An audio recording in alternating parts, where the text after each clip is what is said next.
प्रेम से बोले आनंद कंद भगवान की जय। गुरुर्ब्रह्मा गुरुर्विष्णु गुरुर्देव महेश्वरा गुरुर्साक्षात् परम ब्रह्म तस्मै श्री गुरुवे नमः। बंधु गुरुपद कंज कृपा सिंधु नररूप हरि महामोह तव पुंज जासु बचन रविकरणी कर अखंड मंडलाकारं व्याक्तमेनं चराचरं तत्पदं दर्शितं वेनं तस्मै श्री गुरुवे नमः। प्रेम से बोलिए श्री सद्गुरुदेव महाराज की जय। आदि शक्ति श्री जगजननी माता जी की जय। परम संत श्री हंस जी महाराज की जय। सभी दिव्य परिवारों की जय। सभी पूजनीय संत महात्माओं की जय। सच्चे गुरु दरबार की जय। हे परम पिता परमात्मा श्री सद्गुरुदेव महाराज जी, और आज इस यूई वीकली सत्संग में देश विदेश से इस जूम के माध्यम से जुड़े हुए सभी पूजनीय संत महात्मागण, प्रेमीगण एवं जिज्ञासु सभी को स्वागत और मेरा सादर जय श्री सच्चिदानंद। हर एक सप्ताह की तरह आज भी हम लोग सत्संग में गोता लगाने के लिए उपस्थित हुए हैं प्रेम भाव से। हर एक सप्ताह हम लोग विभिन्न अनुभवी प्रेमियों का और संत महात्माओं का प्रवचन, सत्संग, उनका एक्सपीरियंस हम लोग श्रवण करते हैं। हम लोग खुद ही एनालाइज करना चाहिए कि ये सत्संग हमें क्या दे रहा है और कहाँ पे हमको लेके जा रहा है। एवरी वीक हम लोग सत्संग तो सुनते हैं, लेकिन बहुत कम लोग ये होते हैं कि उन्हें एनालाइज करें, अपने जीवन में इम्प्लीमेंट करें। हमें सुनने में ही सीमित नहीं रखना चाहिए, उसे हमें जीवन में जो बताए हुए अनुभव है, महान पुरुषों का बताए हुए जो रास्ता है, जो हम सत्संग के माध्यम से सुनते हैं, श्रवण करते हैं, उसे जरूर अपने जीवन पे धारण करना चाहिए। तो चलिए आज के कार्यक्रम शुरू करते हैं गुरु वंदना से।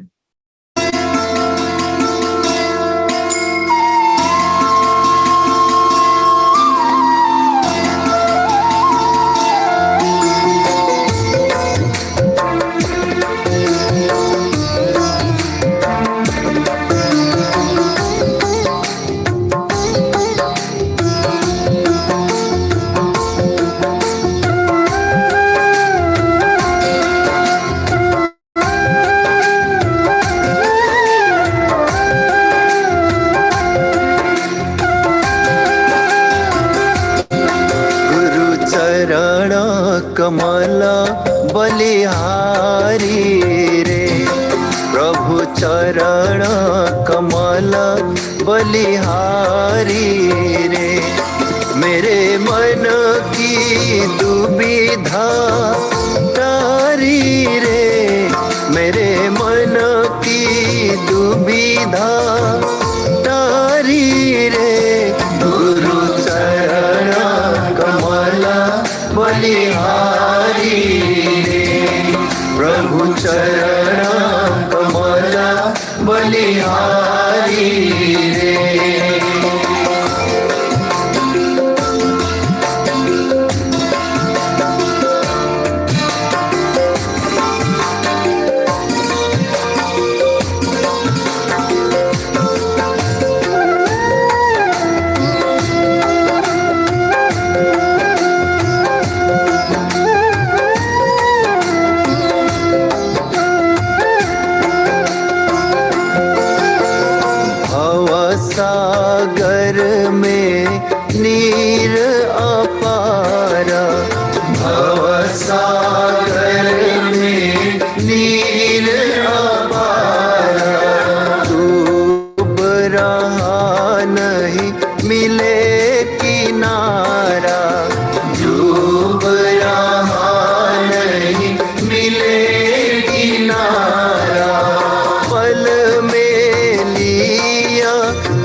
क्रोध मद लोभ लुटेरे, काम क्रोध मद लोभ लुटेरे, जन्म जन्म के बैरी मेरे, जन्म जन्म के बैरी मेरे, सबको दीन मारी रे, प्रभु सबको दीन मारी रे, गुरु चरण कमल बलिहारी रे, प्रभु चरण कमल बलिहारी रे।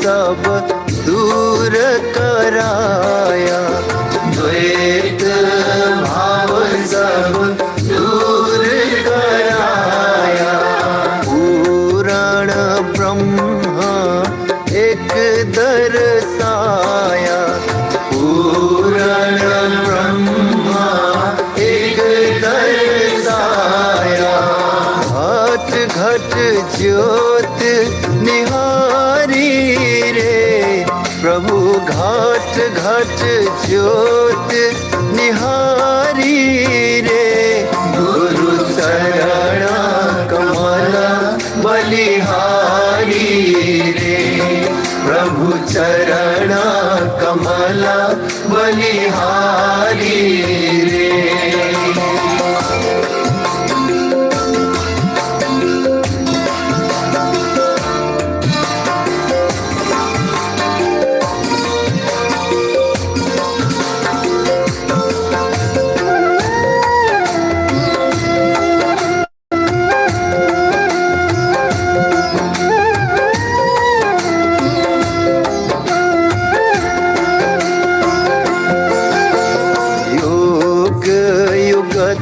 गुरु देव बताए, योग युगत गुरु देव बताए, ब्रह्मानंद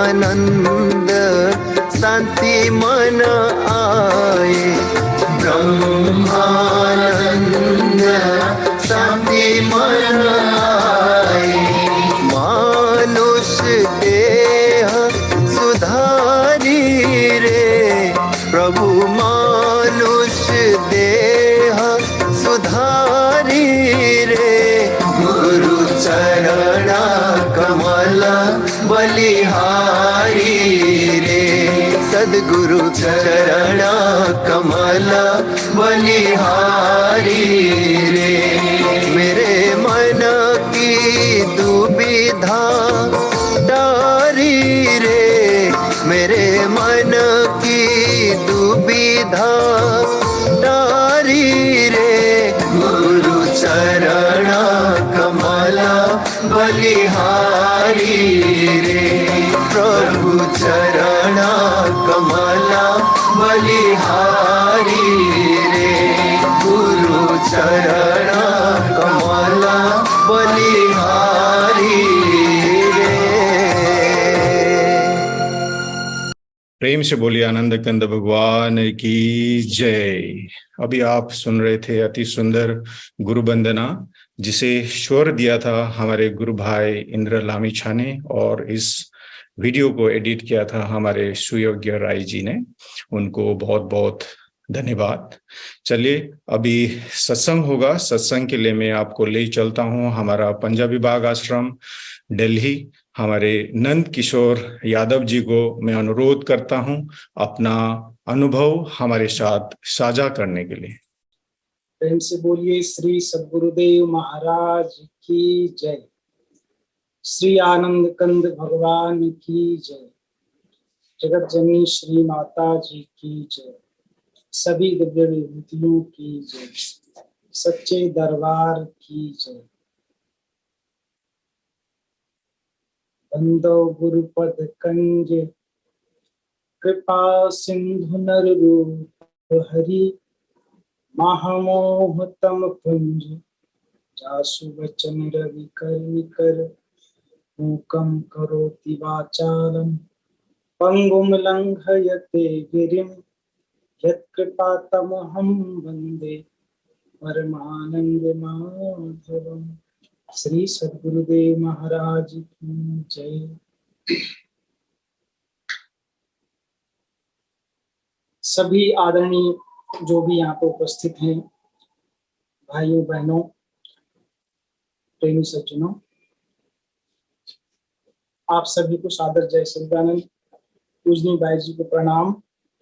श्री गुरु महाराज जी के चरण कमलों की छत्र छाया में बैठकर हम सब सत्संग भजन का लाभ प्राप्त कर रहे हैं। थोड़ी देर के लिए मैं अपने विचार रखूंगा। जो भी श्री गुरु महाराज जी की दया से, उनकी कृपा से, उनके चरणों में बैठ करके कुछ वर्षों में हमने सीखा है, समझा है। सीखने समझने के लिए तो बहुत कुछ है, अनंत है। जितना अपनी मति, अपनी बुद्धि है, जितना सीख सके, जितना समझ सके, ये भी उन्हीं की दया है। तो हम उस विषय पे आज चर्चा करना चाहेंगे जो हमारे दरबार और गुरु महाराज जी का मोटिव है। दुनिया में बहुत सारे धर्म हैं। धर्म में हर धर्म की अपनी उपासना पद्धतियां हैं। उपासना पद्धतियों का भी बहुत सारा विस्तार है। भगवान को मानना, भगवान की उपासना करना, भगवान को जानने की कोशिश करना, हर एक की अपनी रुचि है और रुचि के अनुसार सबकी अपनी अपनी पद्धतियां हैं। समय के साथ साथ ये विकसित होती रही है। जैसे जैसे धर्म विकसित हुए, समाज विकसित हुए, वैसे वैसे धारणाएं भी विकसित हो गई। उसमें कुछ चेंजेस हुए, वो हम हमारे सबके सामने आज तक जो पुरातन इतिहास और उसमें जो डेवलपमेंट हुए हैं धर्मों के अंदर, समाज के अंदर, मनुष्य के अंदर, उसको हमारे सामने अभी तक है। तो हम उस चीज की चर्चा करेंगे जिस चीज को लेके गुरु महाराज जी संसार में भ्रमण करते हैं और समझाना चाहते हैं। तो बहुत सारी बातें हैं, उन बातों को हम नहीं करके हम केवल एक छोटी सी बात अपनी रखते हैं और हम चाहेंगे कि हम उस पर अपना फोकस करें। और जो मूल है, सभी साधनाओं का मूल है, सभी उपासनाओं का मूल है, अल्टीमेटली आदमी को वहां जाना ही पड़ता है। कई बार आदमी जान के पहुंचता है, कई बार अनजाने में पहुंच जाता है, पर नहीं जानकारी होने के कारण वो उसको उतना महत्व नहीं दे पाता। अल्टीमेटली वो गोल है क्या? सभी उपासनाओं का सार, सभी पद्धतियों का सार, धर्म का एकदम कोर, उसको हम देखेंगे तो मनुष्य के भीतर है वो चीज। अब इसको हम अपनी अपनी बुद्धि के अनुसार और कई तरह से हम इसको नाम भी देते हैं, समझते भी हैं, पर हम अपने दरबार में जिस चीज को लेके चलते हैं वो एक बहुत ही पुरातन चीज है। इतिहास जब से शुरू हुआ होगा और जब से मनुष्य ने समझना सीखना शुरू किया होगा, हम तब से लेकर के चलते हैं कि अगर धर्मों की उत्पत्ति हुई, धर्मों का कॉन्सेप्ट क्या है? ईश्वर है, भगवान है, लोक परलोक है और आत्मा है। और सभी धर्मों का कॉन्सेप्ट है कि हम उस परमात्मा की प्राप्ति करें, आत्मा की प्राप्ति करें, परमात्मा की प्राप्ति करें। क्यों प्राप्त करना है इस तरफ हम नहीं जाएंगे, बस सबका अपना एक भाव है कि हम ईश्वर के साथ कनेक्ट हों, भगवान के साथ जुड़े, उसे देखें। तो हमारा जो इतिहास, मानव सभ्यता का इतिहास डेवलप हुआ है, विकसित हुआ है, आज तक चलता आ रहा है।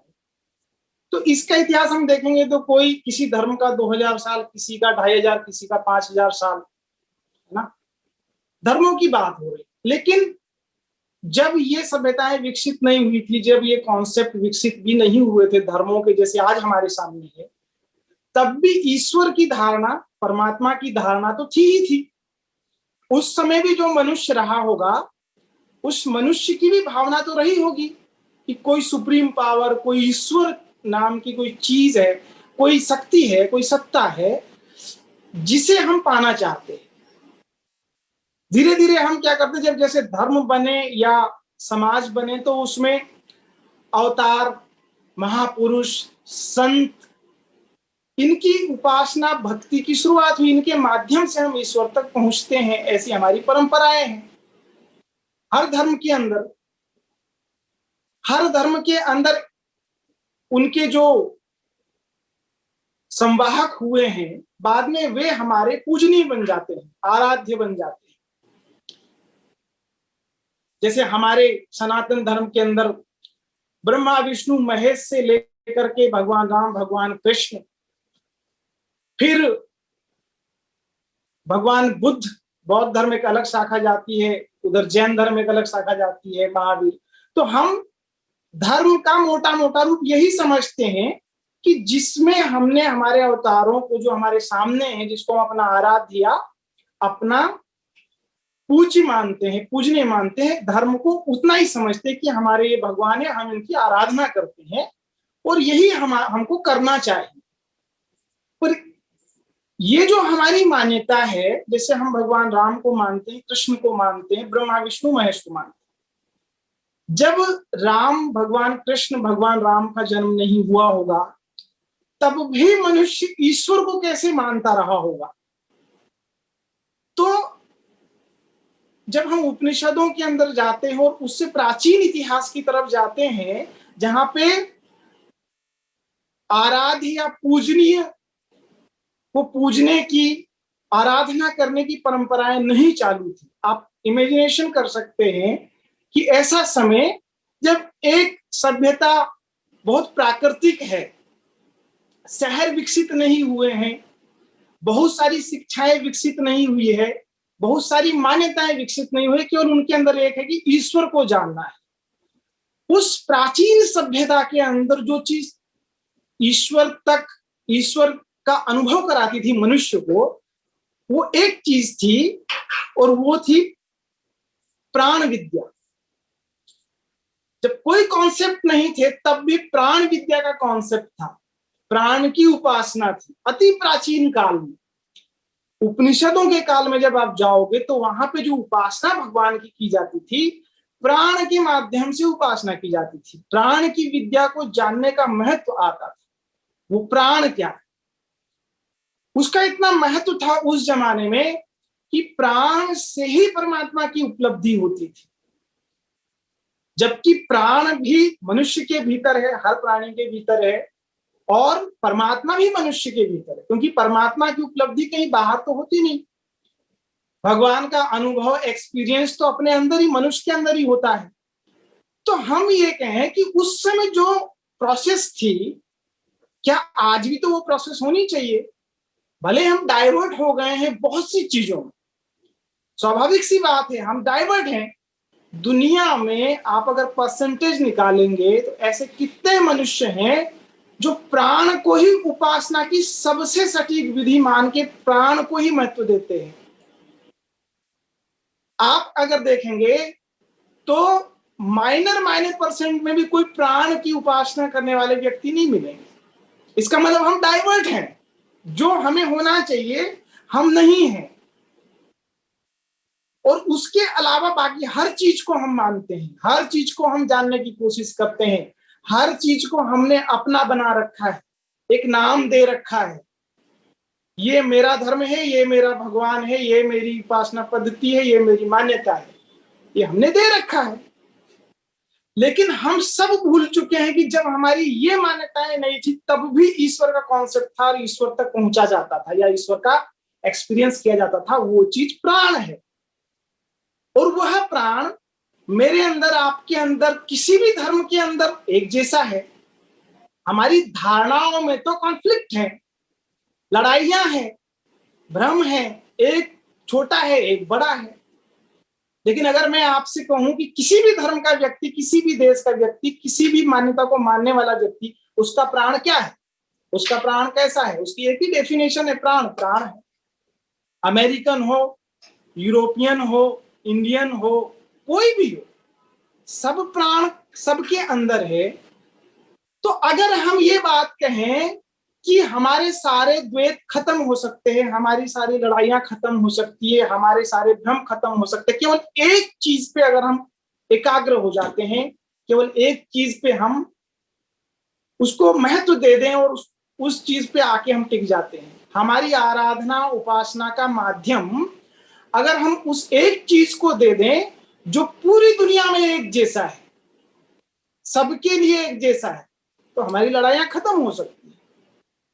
और हम जिस चीज को अनुभव करना चाहते हैं, जिसको परमात्मा कहते हैं, भगवान कहते हैं, उसका सीधा रास्ता इसी जगह से जाता है। और वो क्या है? प्राण है। मेरे अंदर, आपके अंदर, दुनिया में सबके अंदर प्राण है। और हम उसके माध्यम से अगर जाएंगे तो हम सीधा ईश्वर तक पहुंचेंगे। जैसे अगर कहीं जाने का रास्ता है, फ्लाइट से आप जाते हैं, तो आप उस तरह से नहीं जाते हैं जैसे बाय रोड कोई जाता है, क्योंकि बाय रोड बहुत सारे ऑब्स्टेकल आते हैं रास्ते में। लेकिन फ्लाइट एक जगह से टेक ऑफ करती है, एक जगह लैंड कर जाती है, सीधा सीधा वो अपने आसमान से जाकर के और वहां उतर जाती है। इसी तरह जो प्राण का रास्ता है, प्राणों का मार्ग है, उसमें कोई लड़ाई नहीं है, कोई दुविधा नहीं है। अगर हम ईश्वर का अनुभव करना चाहते, भगवान के दर्शन करना चाहते, भगवान को अपने अंदर महसूस करना चाहते, तो हमें किस मार्ग से जाना चाहिए? हमें प्राण के मार्ग से जाना चाहिए, श्वासों के मार्ग से जाना चाहिए। जबकि हम श्वास को, प्राण को भूल चुके हैं। हम सारी दुनिया की बात करते हैं धर्म के नाम पे, उपासना के नाम पे, पर हम प्राण की बात नहीं करते हैं, श्वासों की बात नहीं करते। जबकि श्वास एक ऐसा साधन है जिसका सीधा गंतव्य, जिसका सीधा लक्ष्य केवल ईश्वर है, केवल परमात्मा, केवल आत्म साक्षात्कार जिसका रिजल्ट है। उस प्राण तक हम नहीं पहुंच पाते। जैसे हम सब सुनते हैं, शास्त्रों में भी बताया गया है कि परमात्मा निर्लेप, निरंजन और पूर्ण है और अविकारी है। अविकारी, पूर्ण और निरंजन वो इसलिए है क्योंकि वो इंद्रियों के टच में नहीं आता है। आपने हमेशा सुना है कि परमात्मा इंद्रियों से परे है, इंद्रियों के बंधन में नहीं है। जो कुछ इंद्रियों के बंधन में है वो परमात्मा नहीं, एकदम सही बात है। पर हम इस चीज पे भी ध्यान दें कि क्या हमारे शरीर में और भी कोई ऐसी चीज है जो इंद्रिय नहीं है, जो अंतःकरण भी नहीं है। मतलब इंद्रिय है तो उसमें वो विकारी है, अंतःकरण भी विकारी है। जैसे आप जानते हैं कि 5 ज्ञान इंद्रिय, 5 कर्म इंद्रिय, और इंद्रियों के अंदर विकार होते हैं। इंद्रियां क्षीण भी होती है, बलिष्ठ भी होती है, क्षीण भी होती है। हम गहरी नींद में चले जाते हैं, हमारी सारी इंद्रियां शिथिल हो जाती है, अपना अपना काम छोड़ देती है। जब कोई विषय हमारे आसपास आता है, जब कोई ऑब्जेक्ट हमारे आसपास आता है, हम उसके साथ एकत्व महसूस करते हैं। अच्छे के साथ अच्छा, बुरे के साथ बुरा, मतलब हमारी इंद्रियों में विकृति भी आती है। तो जो इंद्रियों से परे है, इंद्रियों से अलग है, वो परमात्मा है। अंतःकरण, मन, बुद्धि, चित्त और अहंकार, चारों का जो समन्वय है उसे अंतःकरण कहते हैं। अंतःकरण मतलब इमोशनल संसार, जहां पे संकल्प विकल्प हो रहा है, निश्चय हो रहा है, डिसीजन लिया जा रहा है, कुछ सोचा समझा जा रहा है, कुछ याद करके रखा जा रहा है। आज याद किया, रात में भूल गए, कल फिर हमें याद आ गया। चित्त का काम है। चित्त चंचल होता है, स्थिर होता है, बहुत सारी इसके अंदर विकृतियां आती है। लेकिन आप ये समझिए कि ईश्वर चित्त से भी अलग है, अंतःकरण से अलग है और इंद्रियों से भी अलग है। अलग का मतलब ये नहीं कहीं दूर है, मतलब वो ऐसी सत्ता है जो अनछुई है, रहती इसी में है। लेकिन ठीक वही गुण हमारे प्राण के अंदर है। आप किसी भी शास्त्र में ये नहीं पढ़ेंगे कि प्राण इंद्रिय है, इंद्रिय केवल 10 है और अंतःकरण 4 है, जैसे मन, बुद्धि, चित्त, अहंकार। लेकिन प्राण को ना अंतःकरण के साथ काउंट किया गया है, ना इंद्रियों के साथ काउंट किया गया है। तो यह समझ में आता है कि इस शरीर में है, लेकिन वो प्राण भी ऐसी चीज है जो परमात्मा की तरह है, निर्लेप भी है, अविकारी है। अविकारी इसलिए है क्योंकि इंद्रियों के साथ इसका संसर्ग नहीं है और अंतःकरण के साथ भी प्राण का संसर्ग नहीं है। मतलब प्राण आत्मा की अभिव्यक्ति है और जैसे आत्मा अनटच है ऐसे प्राण भी अनटच है। तो जो आत्मा और परमात्मा के हमारे शरीर के अंदर अगर परमात्मा है और आत्मा है तो उसके सबसे नजदीकी अगर कोई चीज हो सकती है, कोई शक्ति हो सकती है तो वो प्राण शक्ति है। अगर हम प्राण की उपासना करते हैं, प्राण में प्रवेश करते हैं, जब हम ध्यान करते हैं, प्राण में प्रवेश नाम की साधना के द्वारा किया जाता है और जब नाम की साधना से प्राणों में प्रवेश किया जाता है तो प्राण अल्टीमेटली हमें ईश्वर के साथ संपर्क स्थापित कराता है। दुनिया में जो कुछ आप इंद्रियों से करोगे उसकी एक लिमिटेशंस है, उसकी एक सीमा है। इंद्रिय आपको उस सीमा तक ही पहुंचा सकती है। सीमा के पार परमात्मा है और सीमा के पार पहुंच आपके शरीर में केवल प्राणों की पहुंच है, इंद्रियों की पहुंच नहीं है। जब हम गहरी निद्रा में होते हैं सभी इंद्रियां शिथिल रहती है, यहां तक कि एकदम गहरी नींद के अंदर मन भी स्थिर रहता, मन में भी कोई संकल्प या विकल्प नहीं रहता है। उस समय अगर किसी चीज में कोई चीज एक्टिव रहती है तो प्राण एक्टिव रहते हैं, श्वासें एक्टिव रहती है। और जो हमारे श्वास हैं, अगर प्राण ना हो तो श्वास क्या है? श्वास केवल हवा है, बाहरी हवा, ऑक्सीजन। ऑक्सीजन है, प्राण के साथ संयोग है और प्राण की अभिव्यक्ति श्वास है। लेकिन अगर उन श्वासों को हम साधते हैं तो हम प्राण के अंदर प्रवेश करते हैं। जैसे हम प्राण के अंदर प्रवेश करते हैं हम सीधा ईश्वर में प्रवेश करते हैं। जिसे हम पाना चाहते हैं उसके साथ हम एक होने लग जाते हैं। जैसे परमात्मा अविकारी है, प्राण भी अविकारी, इंद्रियों से अनछुआ है। इंद्रियों से अनछुआ होने के कारण उसकी पहुंच परमात्मा तक। हमारे अंतःकरण में, हमारे शरीर के अंदर जहां पे भी परमात्मा की उपलब्धि हमें होती है, जब हम ध्यान की अवस्था में जाते हैं, ध्यान की अवस्था में ईश्वर का अनुभव कैसे होता है? केवल और केवल प्राण की स्थिति वहां पे उपस्थिति होती है। बाकी हमारे हाथ, पैर, आंख, कान, मुख, त्वचा सब अपने अपने विषय से दूर, अपने अपने ऑब्जेक्ट से दूर, सब अपना अपना काम बंद करके और स्थिर रहते हैं। जब हम ध्यान करते हैं तब हमारी कोई इंद्रिय काम नहीं करती और जो काम करती है उसका हमारा उद्देश्य ये होता है कि हमारी इंद्रिय काम करना बंद करे, स्थिर हो और हम इंद्रियों के जगत से ऊपर पहुंच सके, हमारी सुरती इंद्रियों से ऊपर उठ सके। तो इंद्रियों से कौन ऊपर उठाएगा? इंद्रियों से ऊपर उठाने की क्षमता केवल मात्र प्राण के अंदर है, क्योंकि प्राण शरीर में वहां तक पहुंचता है जहां तक इंद्रियां नहीं पहुंचती। भ्रकुटी के मध्य तक केवल प्राणों की पहुंच होती है। भ्रकुटी से ऊपर परमात्मा भ्रकुटी में निवास करते हैं और हमारे मस्तिष्क में किसकी पहुंच है? हमारी इंद्रियों की पहुंच थोड़ी है, हमारे प्राण की पहुंच है भ्रकुटी तक, जहां पे ईश्वर का अनुभव होता है ध्यान की गहरी अवस्था में, भजन की अवस्था में, और जिससे हमारे विकार नष्ट होते हैं, बुराइयां नष्ट होती है, आत्मा अपने स्वरूप में प्रकट होती है। जो स्वभाव से ही आनंद स्वरूप है, वो आनंद कहां से प्रकट होता है? जब हम गहरे ध्यान में जाते हैं। और अल्टीमेटली उपासना का उद्देश्य क्या है? पूजा का उद्देश्य क्या है?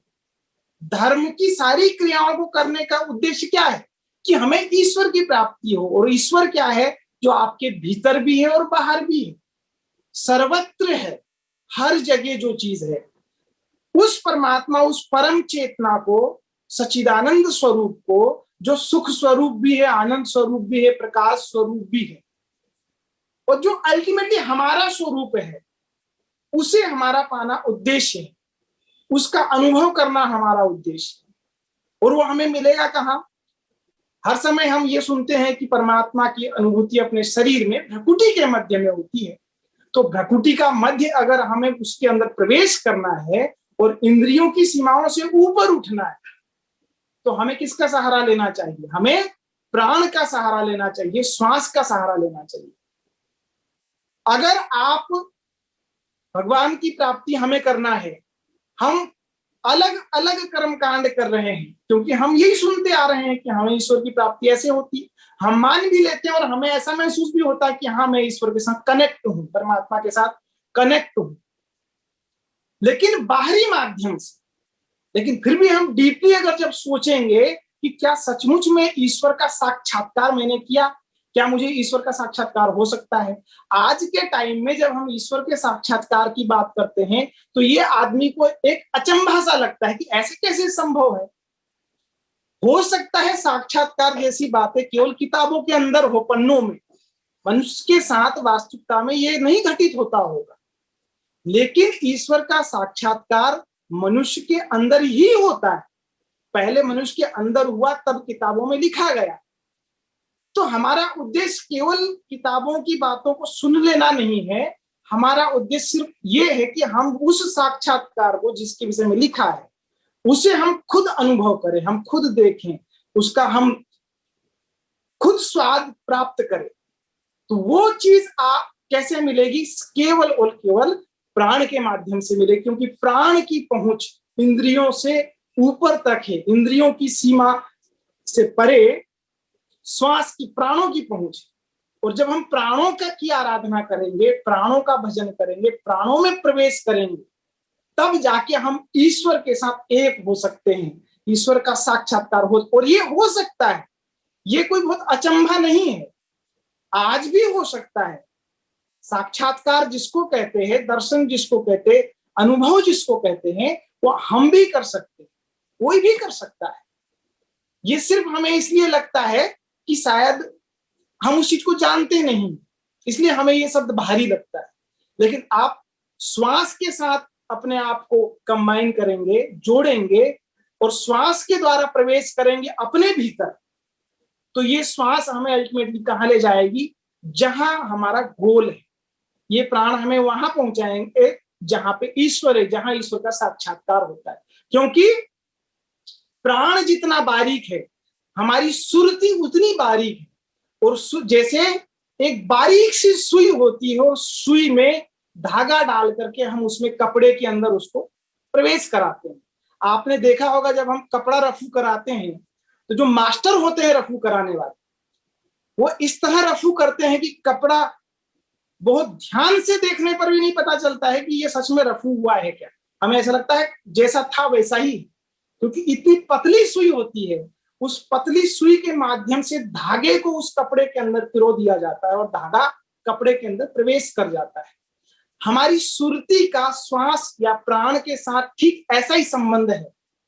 जब हम अपनी सुरती को प्राणों के साथ जोड़ते हैं, और सुरती को प्राणों के साथ जोड़ने का नाम ही प्राण की उपासना है। ऐसा नहीं कि प्राण की उपासना के लिए बहुत सारी चीजें हमें इकट्ठी करनी पड़ेगी तब होगी। प्राण की उपासना का मतलब है कि जब हम ध्यान करते हैं, अपनी सुरती को प्राणों में जोड़ते हैं, तो प्राण जैसे सुई धागे को कपड़े में कहीं से कहीं तक प्रवेश करा देती है, ऐसे ही प्राण हमारी सुरती को वहां तक पहुंचाती है जहां तक ईश्वर का साक्षात्कार होता है, जहां पे ईश्वर की अनुभूति होती है, जहां पर प्रकाश के दर्शन होते हैं, जहां पर आत्मा या परमात्मा स्वयं प्रकाशित होते हैं। अल्टीमेटली हमारा गोल क्या है? धर्म को मानने, धर्मों को मानने, धर्मों की उपासना करने का गोल क्या है? गोल यही है कि हम जो विश्वव्यापक चेतना है, सर्वव्यापी चेतना है, जिसमें कोई द्वंद्व नहीं, उस चेतना को प्राप्त करना है जो हमारे भीतर है। बाकी जो कुछ बाहर है उस चेतना का मैनिफेस्टेशन है। अवतार हो, भगवान हो, आराध्य हो, पूज्य हो, एक तरह से केवल और केवल उस आत्मा का मैनिफेस्टेशन है बाहर में, जो आपके हमारे अंदर विद्यमान है, उसका ही मैनिफेस्टेशन है बाहर। हम उसी को बाहर में पूजते हैं, मानते हैं, आराधना करते हैं, लेकिन हमारा वो बाहर पूजना, मानना, आराधना करना तब सफल होगा जब हम अपने भीतर में जो चीज विराजमान है, जो सत्ता विराजमान है, उसको अनुभव कर सके, उसकी उपासना कर सके, उसके साथ साक्षात्कार कर सके। और ये कैसे होगा? एकमात्र चीज से होगा, प्राणों के माध्यम से ही होगा। और प्राण की प्रैक्टिस नाम के साथ, जो कि गुरु महाराज जी सभी जो भी ज्ञान लेने वाले हैं, भजन करने वाले हैं, सबको पता है। तो कहते हैं कि ज्ञान लेने से पहले, भजन करने से पहले, ईश्वर के स्वरूप को जानने से पहले हम क्या थे, नहीं थे, क्या हम अपने आप को मानते थे, दुनिया को मानते थे, ये मैटर नहीं करता। अगर हमको ज्ञान प्राप्त है और हम भजन करते हैं और हमने महसूस किया है कि ईश्वर मेरे भीतर है, उसका साक्षात्कार होता है, सुख स्वरूप, आनंद स्वरूप, प्रकाश स्वरूप है, उसके बाद हमारे अंदर जो कमजोरियां थी कि मैं बुरा हूं, ये कमजोरी नष्ट हो जानी चाहिए। हमें अपने आप को क्या बोलना चाहिए? हमें आपको ये बोलना चाहिए, मैं ज्ञानी हूं, मैं ईश्वर का भक्त हूं, मैं आत्म अनुभवी हूं। आपको स्ट्रेंथ देगी, ये वर्ड्स क्या है? स्ट्रेंथ पैदा करेगी। अगर आप हमेशा मानते रहो नहीं मैं बुरा हूं, तभी संतों ने कहा कि जब से हृदय नाम धरा भया पाप का नाश, जैसे चिनगी आग की पड़ी पुरानी घास। नाम जब से हृदय के अंदर धारण किया, जब से ईश्वर को जाना है, तब से हमारी सभी बुराइयों का नाश इस तरह हुआ जैसे एक छोटी सी तिल्ली जला दी जाए और आग, एक घास में, सूखी घास में आग लग के वो भस्म हो जाती है। ये आपको स्ट्रेंथ देती है और फिर अपने मार्ग पे आगे जा करके उसके साथ निरंतरता बनाए रखने के लिए प्रेरित करती है। तो अल्टीमेटली हमारा उद्देश्य क्या है कि हम जो कुछ करते हैं, क्या करते हैं, हमें ये ध्यान होना चाहिए। और सब कुछ करने के बाद अगर हमने प्राणों को नहीं समझा है, उपासना उसकी नहीं की है, प्राणों की आराधना नहीं की है, तो हमें उसकी तरफ लौटने की जरूरत है। और जब तक, जितनी देर तक हम प्राणों के साथ अपना संबंध स्थापित करते हैं, ये समझिए कि हम अविकारी रहते हैं, हम इंद्रियों के जगत से ऊपर रहते हैं। इसलिए ये प्राण की विद्या, प्राणों का ज्ञान गुरु महाराज जी कराते हैं और इसे करना ही हमारे जीवन का उद्देश्य होना चाहिए। जिसे ज्ञान है उसे खूब भजन करना चाहिए, गुरु महाराज जी के नाम का प्रचार करना चाहिए और सबको ये बात समझ में आनी चाहिए कि प्राण आदि और अंत प्राण ही है। उपासनाएं का जो कॉन्सेप्ट नहीं शुरू था तब भी प्राण की उपासना थी और वो ईश्वर संपर्क कराती थी, आत्म साक्षात्कार कराती थी। वो आज भी संभव है। गुरु महाराज के चरणों में बैठ करके जब भी जिसको जैसा मौका मिलता है हम उस पर अपना फोकस करें, उसका ध्यान करें, सुमिरन करें और अपनी आत्मा का कल्याण करते हुए, साक्षात करते हुए गुरु महाराज जी के चरणों में भक्ति, निष्ठा, प्रेम रखते हुए अपने जीवन को हम इस तरह ही व्यतीत करें। इन्हीं मंगल कामनाओं के साथ में अपने वाणी को विश्राम देता हूँ और आप सबका बहुत बहुत धन्यवाद हमें ये मौका देने के लिए। फिर कभी अवसर मिलेगा आप सबके बीच में हाजिर होंगे। सबको सादर जय श्री सच्चिदानंद। बोलिए श्री सद्गुरुदेव महाराज की जय, सच्चिदानंद भगवान की जय। प्रेम से बोले आनंद कंद भगवान की जय। हमारे नंद किशोर भाई को बहुत बहुत धन्यवाद। अति प्रेरणादायक सत्संग विचार से हम सबको लाभान्वित किया। अति सुंदर दृष्टांत देते हुए हमें उनके अनुभव, उन्होंने जो एक्सपीरियंस किया है और बहुत ही गूढ़ रहस्य जो हमारे जीवन को आगे बढ़ा सकता है, उसे उन्होंने बहुत ही सरल ढंग से हमें समझाया। आपको बहुत बहुत आभार और धन्यवाद। चलिए, अभी एक भजन होगा, भजन के लिए मैं आपको ले चलता हूं दार्जिलिंग। हमारे गुरु भाई और उनके टीम, सागर मणि प्रधान जी और उनके टीम को मैं अनुरोध करता हूं एक सुंदर भजन प्रस्तुत करने के लिए।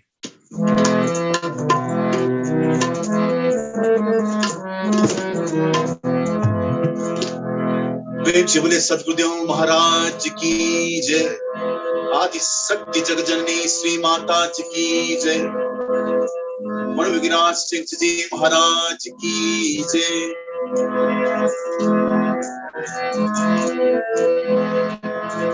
तेरो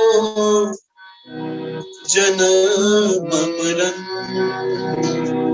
मिट जाए, हरि का नाम सुमर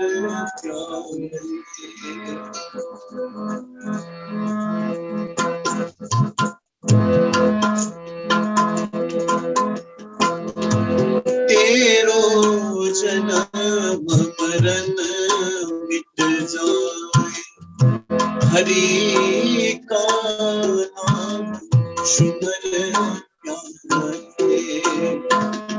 तेरो जन्म मरण मिट जाए, हरि का नाम सुमर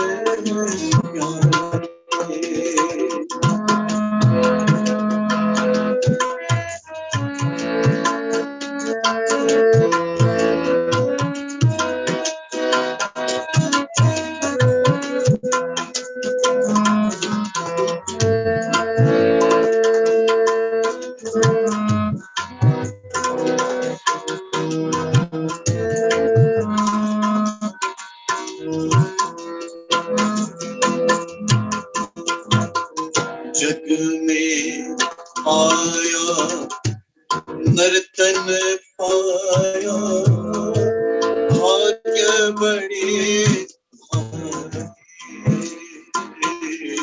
जग में आया नर्तन पाया, भाग्य बड़े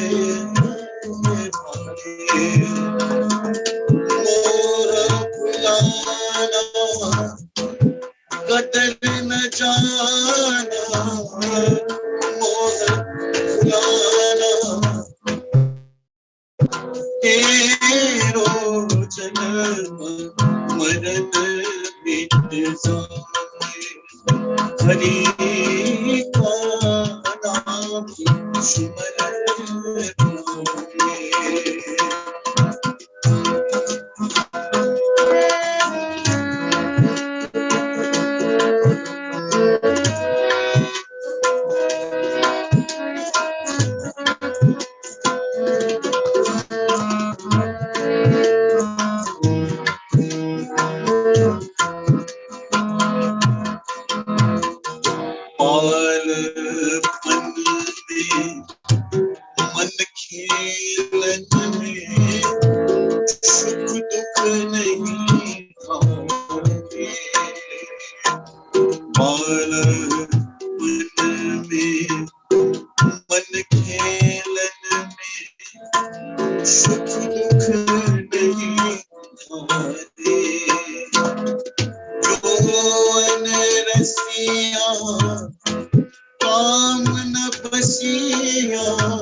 थोड़ा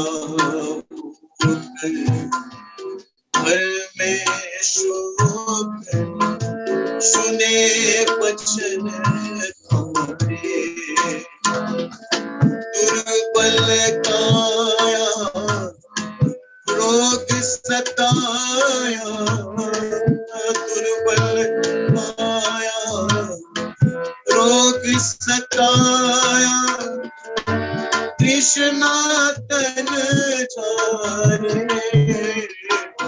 तेरो जन्म मरण बिन जाए हरि का नाम स्मरण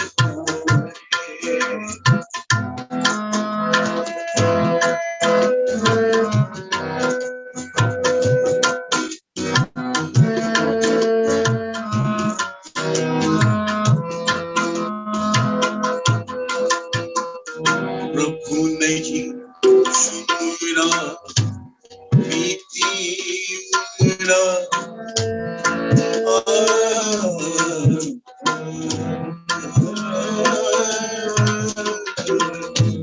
प्रभु नहीं सुना बीती उमरा काल आए हमारे प्रभु नहीं सुना बीती उमरा काल आए हमारे ब्रह्मानंद बिना जगदीश्वर ब्रह्मानंद बिना जगदीश्वर कौन प्रेम से बोलिए आनंद कंद भगवान की जय।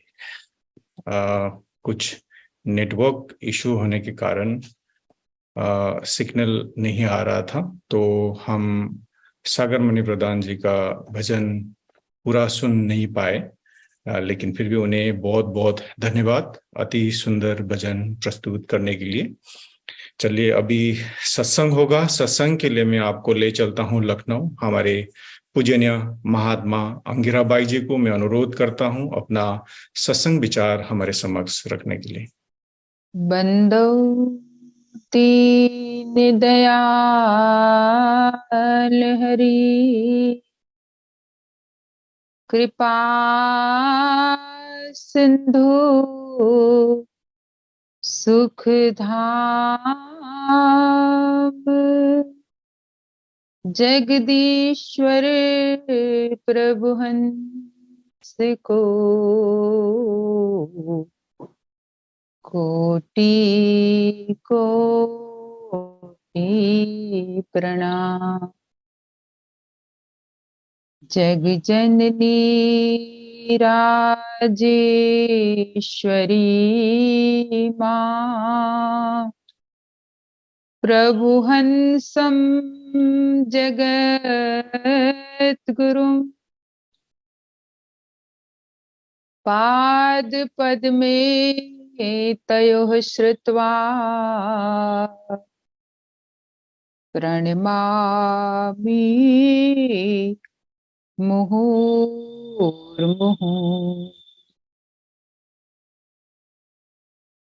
श्री गुरु चरण सरोज रज मुद मंगल आगा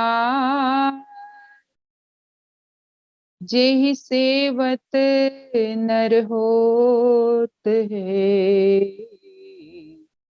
भव सागर से पार।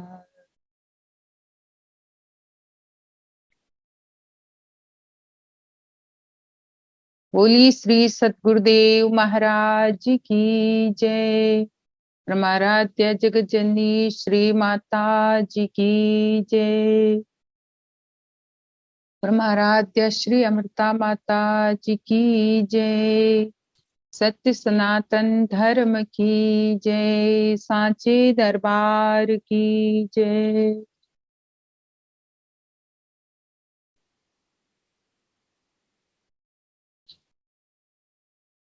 आदरणीय उपस्थित प्रभु चरणानुरागी भगवत प्रेमी भक्तों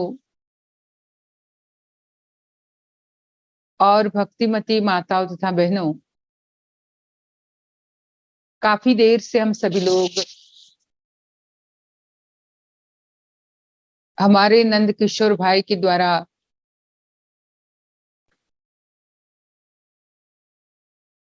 अध्यात्म से ओतप्रोत आत्मशक्ति के रूप में प्राण तत्व की महिमा को श्रवण कर रहे थे। और अभी अभी संत ब्रह्मानंद जी का भजन सुना कि तेरो जन्म मरण मिट जाए, हरि का नाम सुमर प्यारे। संत ब्रह्मानंद जी ने बड़े ही सरल शब्दों में पर जीवन के हर पहलू को लेते हुए और हर पहलू की यथार्थता बताते हुए कि जिसमें बालापन में मन खेलन में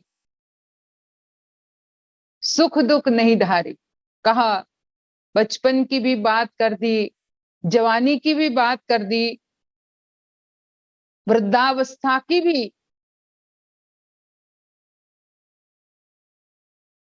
यथार्थता बता दी उसमें, लेकिन अंत में यही कहा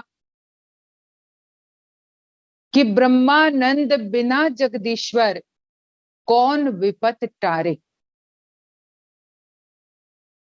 तेरो जन्म मरण मिट जाए, हरि का नाम सुमर प्यारे।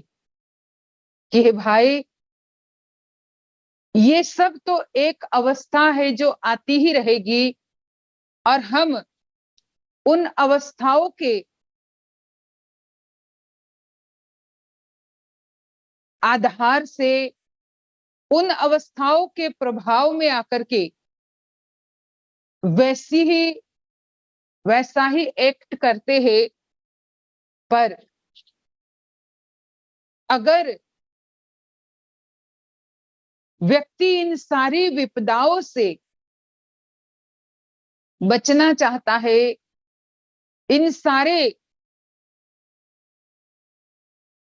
दुख के प्रभाव से खुद को बचाना चाहता है, तो कहा केवल उस जगदीश्वर का स्मरण जो सारे जगत के स्वामी है, सारे जगत के ईश्वर है, उनका सुमिरन ही इन विपत्तियों से हमें मुक्त कर सकता है।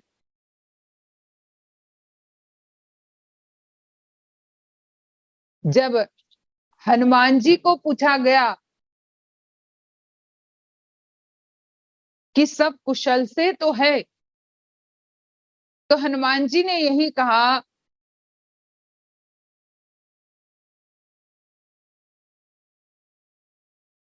कि तब लग कुशल न जीव कह, सपने हूं मन विश्राम, जब लग भजहि न राम पद, शोक धाम तजी काम।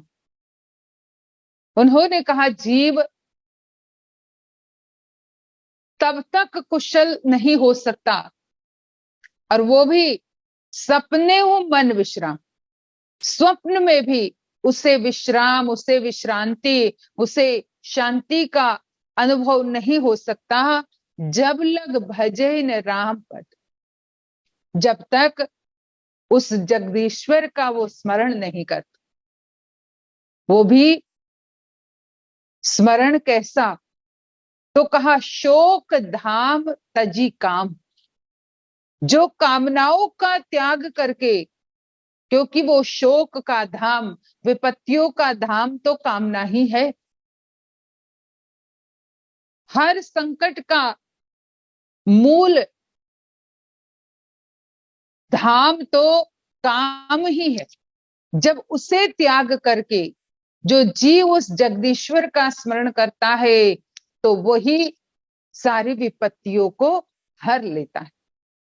जो हम हमेशा आरती में गाते हैं, जो ध्यावे फल पावे, दुख विनशे मन का, सुख संपत्ति घर आवे, कष्ट मिटे तन का, ओम जय जगदीश हरे।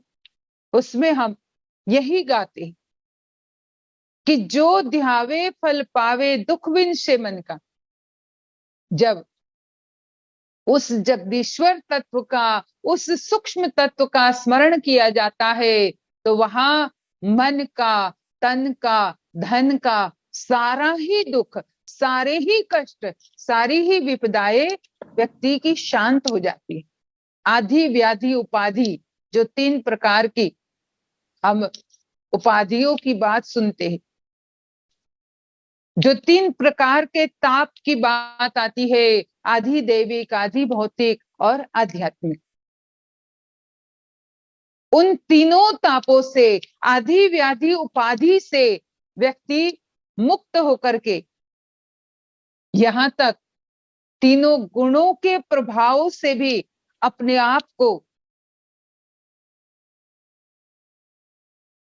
विलग करते हुए, क्योंकि जब तक ये तीनों गुणों के भी प्रभाव में हम रहेंगे तब तक भी हम कुछ न कुछ, कोई न कोई संसार के, चाहे सुख के सत्व गुण के आधार से हो तो सुख के प्रभाव में हम अपने आप को उलझा के रखेंगे,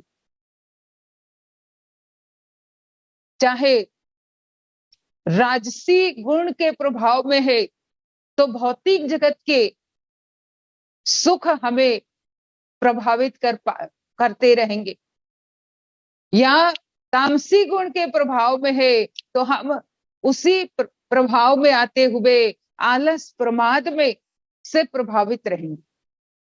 तो हमारे ज्ञानी कहते हैं कि ये तीनों गुणों का भी प्रभाव व्यक्ति को विचलित करता है, लेकिन जब उस स्मरण में, जिसके बारे में अभी हम खूब सुंदरता से सुन रहे थे कि वो जो प्राण शक्ति में तत्व है, जो प्राण की विद्या है, जो हमारे धर्म ग्रंथों में, हमारे उपनिषदों में सर्वप्रथम प्राण विद्या को ही सर्वोच्च स्थान दिया गया था। हमारे ऋषि लोग, हमारे मुनि लोग अपने प्राणों की ही पूजा करते थे, अपने प्राणों में ही उतर करके, प्राण स्थित होकर के खुद स्थिर हो जाते थे। इसीलिए तो मंदिर में भी मूर्ति की प्राण प्रतिष्ठा ही तो की जाती है। प्राण प्रतिष्ठा के बाद ही मूर्ति की हम पूजा करते, बिना प्राण प्रतिष्ठा के वही मूर्ति मंदिर के आगे रखी हुई होगी, हम उससे प्रणाम नहीं करेंगे। लेकिन एक बार प्राण प्रतिष्ठा की गई, उसका पूजन किया गया, उसमें प्राणों को प्रतिष्ठित किया गया, तब फिर वो पूज्य हो जाती है मूर्ति। इसी तरह से हमारे ज्ञानी लोग कहते हैं कि जो प्राण में शक्ति है वही तो वो स्मरण है, वही तो वो सूक्ष्म तत्व है, और जब उसमें मन लग जाता है उसी से सारी विपदाएं जीव की हर जाती। और इसलिए ब्रह्मानंद जी ने कहा, ब्रह्मानंद बिना जगदीश्वर कौन विपत टारे। और किसी चीज में ऐसी शक्ति ही नहीं है, किसी चीज में ऐसी सामर्थ्यता ही नहीं है कि हमारी इन जो त्रैगुण्यमयी माया है उससे, उस विपदाओं से हमें मुक्त कर पाए। भले चाहे कितना ही कुछ व्यक्ति संसार में कर ले, भले चाहे कितनी ही अनेक प्रकार की और उपासनाएं हम कर ले, लेकिन ये सब उपासनाएं हमें इन त्रैगुण्यमयी माया के और त्रिगुण तत्व के अंदर कहीं ना कहीं किसी न किसी रूप से उलझा के रखते, क्योंकि वो जितनी भी हमारी पूजा है, जितनी भी हमारी और कर्मकांड की विधि है, वो या तो हमारे इंद्रियों के द्वारा हो रही है या हमारे मन से उसका मनन हो रहा है। तो कहीं ना कहीं ये मन के प्रभाव में, इंद्रियों के प्रभाव में आते हुए हमें विचलित करती ही रहती है। तो संत ज्ञानी हमें इन सब से ऊपर उठने की बात करते हैं। यही तो हम उपनिषदों में हमेशा सुनते हैं, जो आत्मा सर्वोच्च स्थान पर है। कई बार उस दृष्टांत को सुनते कि सब इंद्रियों के बीच में ये झगड़ा हुआ कि कौन बड़ी कौन उत्तम, लेकिन उसमें जब बारी बारी से एक एक इंद्रिया अपना स्थान छोड़ करके चली जाती है, वापस लौटने के बाद जब पूछा जाता है कि हमारे बिना कैसे ये शरीर चल पाया, तो आंखों की इंद्रियों को कहा गया कि जैसे सूरदास व्यक्ति जीवन जीता है, कानों की इंद्रियों को कहा गया कि जैसे बहरा व्यक्ति जीवन यापन करता है, इसी तरह से और इंद्रियों को भी ये बताया गया। चाहे पैर है तो भाई पंगु भी तो चलता ही है, संसार में जीवन तो जीता ही है, चाहे भले वो व्हील चेयर में ही अपना जीवन गुजार। तो अंत में जब ये शरीर को छोड़ करके प्राण शक्ति निकलने लगी, जिसे हम आत्मशक्ति कहते हैं, जब वो निकलने लगी तो सारी इंद्रियां हाथ जोड़ देती है कि तुम मत जाओ, क्योंकि तुम अभी जाने की सोच ही रही हो। और हमारे अंदर शिथिलता आने लगी, क्योंकि जब प्राण निकलने को होते हैं, हम सभी लोगों ने कई बार कितने लोगों को ऐसे देखा हुआ है कि वो छटपटाते हैं, न ठीक से आंख से दिखाई देता है, न सुनाई देता है, न उनकी स्मरण शक्ति उनके वश में रहती है। तो ये सब चीजें जब होने लगी शरीर में, तो वहां ये तय किया गया कि प्राण शक्ति ही सर्वोत्तम है। तो हमारे उपनिषदों ने इस बात को हमें पहले ही बता दिया था, लेकिन हम जब तक उस प्राण में छुपी हुई नाम की शक्ति, वो भी समय के सद्गुरु के द्वारा जानते नहीं है, तब तक उनका स्मरण नहीं होगा। और इसलिए सद्गुरु का महत्व बताया। सद्गुरु की इसीलिए हम सर्वप्रथम पूजा करते हैं, सर्वप्रथम वंदना करते हैं कि भाई गुरुर ब्रह्मा गुरुर विष्णु गुरुर देवो महेश्वर। रामायण में बंदो गुरुपद कंज कृपा सिंधु नर रूपारी। हनुमान चालीसा में श्री गुरु चरण सरोज रज निजमन मुकुर सुधार। तो हर जगह गुरु को प्रथम स्थान देते हुए गुरु की वंदना की गई, क्योंकि गुरु महाराज जी उस सत्य तत्व की शक्ति का हमारे अंदर आत्मज्ञान की विधि के द्वारा उसका हमें प्रकट करके अनुभव करा देते। और इसलिए गुरु की महिमा गाते हुए मीरा ने भी कहा कि वस्तु अमोलक दी मेरे सतगुरु। इसीलिए कबीर जी ने भी अपने गुरु की महिमा गाए कि गुरु गोविंद दोनों खड़े काके लागू पाए, बलिहारी गुरुदेव की जिन गोविंद दियो बताए।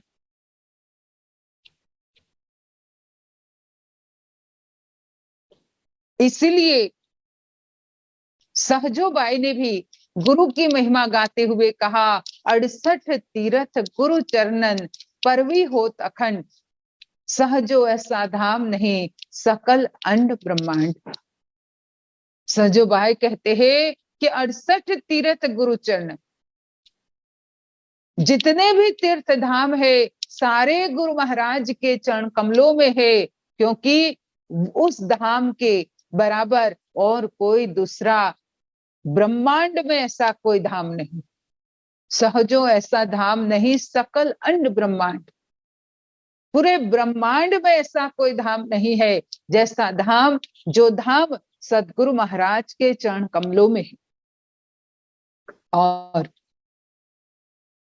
धर्मदास जी ने गुरु की महिमा गाते हुए कबीर जी को ये कहा कि गुरु पैया लागू नाम लखाए दीजो, जन्म जन्म का सोया मेरा मनवा शब्दन मार जगाए दीजो, गुरु पैया लागू नाम लखाए दीजो। विष की लहर उठत घट अंदर, अमृत अमृत बूंद चुगाए दीजो रे। वहां भी यही कहा धर्मदास जी ने अपने गुरु महाराज कबीरदास जी के चरण कमलों में नतमस्तक होते हुए कहा कि वो उस नाम को मेरे अंदर लखा दे, कि जिस नाम को लखाने के बाद, मतलब उसको प्रकट करने के बाद, फिर जो ये मन जन्म जन्म से सोया हुआ था वो जागृत हो जाएगा। मन अशांत था, मन अनेक प्रकार के विकारों से भरा हुआ था। जब उस नाम को गुरु महाराज जी प्रकट कर देते हैं घट के अंदर, तो उससे जीव जागृत हो जाता है, जीव की चेतना जागृत हो जाती। और यही हमें अपने जीवन में समझने की जरूरत है कि इस कलिकाल में श्री सद्गुरुदेव श्री सतपाल जी महाराज उस सत्य को प्रकट कर देते हैं। उन्होंने हमारे हृदय में उस सत्य को दिखा दिया है। अब जब हम उसी सत्य का पूरी तरह से साधन करते हुए, सुमिरन करते हुए उसकी रमज को समझ लेंगे, तो फिर हम भी हर विपदाओं से, जो कहा ब्रह्मानंद बिना जगदीश्वर कौन विपद टारे, हर विपदाओं से, तीनों गुणों की भी, आदि व्याधि उपाधि की हर प्रकार की विपदाओं से अपने आप को सुरक्षित रख पाएंगे। और तब फिर जीवन जीना, भले हर प्रकार के कर्म जीवन में होते रहेंगे, लेकिन फिर भी वो हमें प्रभावित नहीं कर पाएंगे। हम जीवन जिएंगे पर एक कवच के अंदर जिएंगे कि वो कवच में ये सब चीजें हमें असर न कर पाए। तो यही हम सभी लोग गुरु महाराज के चरण कमलों में प्रार्थना करें कि ज्यादा से ज्यादा ध्यान साधना करते हुए, ज्यादा से ज्यादा सुमिरन करते हुए अपने इस जीवन को हम गुरु महाराज जी के चरण कमलों में ही बिताए। उनके ही हर श्वास उनकी ही समझते हुए, उनके नाम पर इस श्वासों को जब हम लुटाएंगे, तभी ये जीवन हमारा सफल और सार्थक बन पाएगा। और उसके लिए ये नहीं कि हम 24 घंटा बैठ करके एक कोने में बस ध्यान करें, लेकिन हर श्वास को उनके लिए लुटाने का मतलब हमें सत्संग में अपने समय को लगाना है, सत्संग के प्रचार में, ज्ञान के प्रचार में अपने समय को लगाना है। और जब ज्ञान के प्रचार में लगाएंगे, वो भी श्वास तो उनके ही हमने सौंपी है। सत्संग में अगर हम बैठे हुए हैं, अटेंड कर रहे हैं, तो हमने वो श्वास उनको ही सौंपी हुई। और सेवा में अपने मन को लगाए। सेवा भी एक भक्त के जीवन का अभिन्न अंग है।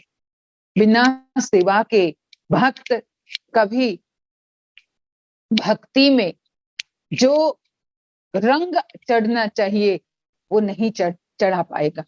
भक्ति में रंग तभी चढ़ता है जब उसके साथ सेवा होती है।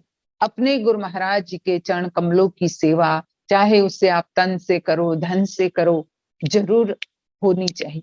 और सेवा से ही हम सेवक बन पाएंगे। नहीं तो भाई ज्ञानी तो गुरु महाराज जी ने बना दिया, अब सेवक हमें बनना है, और सेवक बनने के लिए हमें सेवा करनी होगी। तो ज्यादा से ज्यादा सेवा, ध्यान, सुमिरन करते हुए और सत्संग से हमेशा प्रेम करते हुए हम अपने जीवन को सफल और सार्थक बनाए। सभी लोगों को बहुत बहुत धन्यवाद। बोली श्री सद्गुरुदेव महाराज की जय। आदि शक्ति जगत जननी श्री माता जी की जय।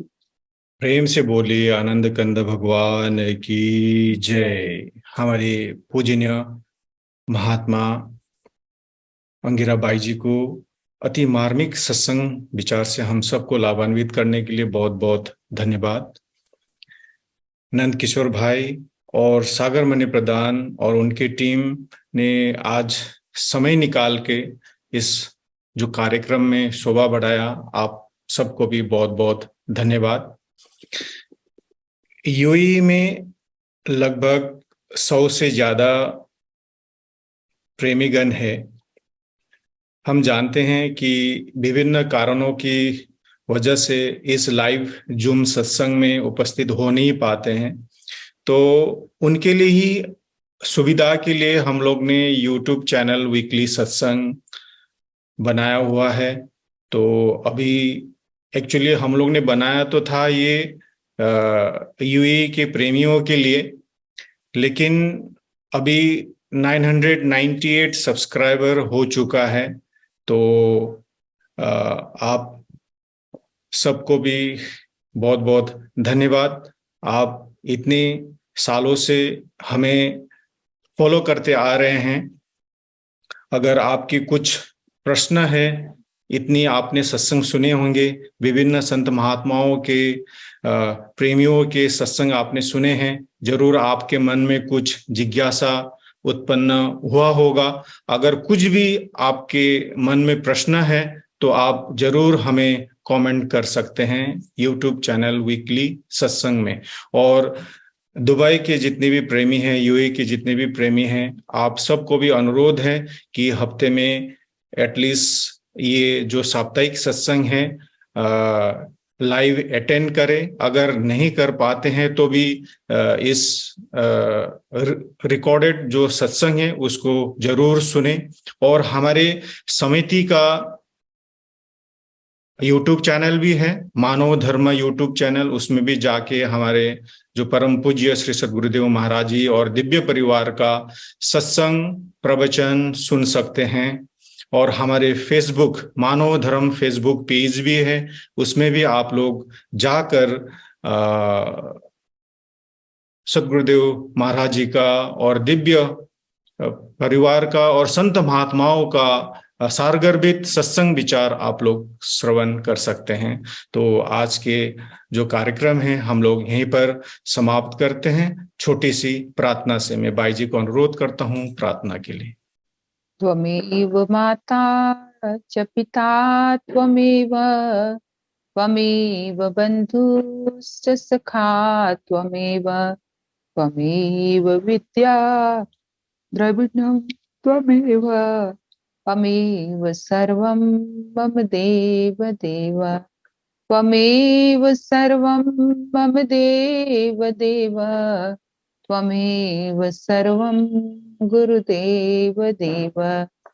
बार बार वर मांगहूँ हर्ष देहु श्रीरंग, पद सरोज अन पायनी भक्ति सदा सत्संग। भक्ति दान मोहि दीजिए गुरुदेवन के देव, और नहीं कछ चाहिए निश दिन चरणन से। आज भी आपका आसरा प्रभु, कल भी आपकी आश, घड़ी घड़ी माशरा शरण पड़ा है दास। हे मेरे नाथ, आप अपनी सुधामयी सर्वसमर्थ पतित पावनी अहेतु की कृपा से मानव मात्र के हृदय में विश्व बंधुत्व एवं विश्व शांति की उदार भावनाओं को जागृत करे जिससे वे सुख दुख के बंधन से मुक्त हो, आपके पवित्र प्रेम का आस्वादन कर कृतकृत्य हो जाए, धन्य धन्य हो जाए। बोलिए श्री सद्गुरुदेव महाराज की जय। आदि शक्ति जगत जननी श्री माता जी की जय। परमाराध्या श्री अमृता माता जी की जय। सांचे दरबार की जय। सत्य सनातन धर्म की जय। सभी लोग थोड़ी देर नाम का स्मरण करें।